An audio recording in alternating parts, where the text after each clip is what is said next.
Napriek tomu, že si k sebe otvorený, že si nerobíš nejaké ilúzie, vždy budeš v kúťku duše pochybovať o svojich schopnostiach. V tom je zvrátenosť rasizmu.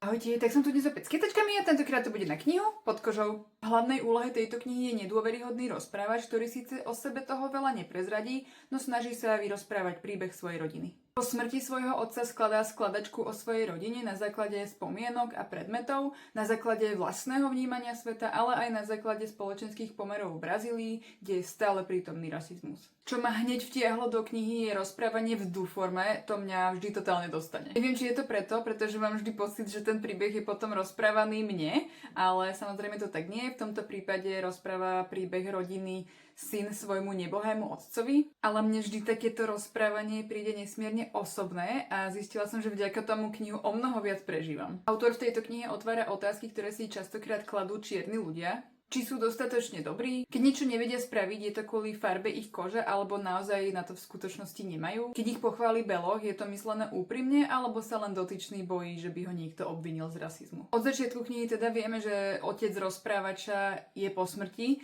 ale celý čas nevieme, čo sa vlastne stalo, čo sa samozrejme v závere vykryštalizuje. Záver bol na jednej strane celkom šokujúci, ale aj dosť nepríjemný, ale to myslím v dobrom, to chválim, to nevytýkam. Na druhej strane som v závere knihy pocítila aj nádej, že s každou ďalšou generáciou, ktorú predstavuje rozprávač knihy, bude rasizmus postupne vymierať.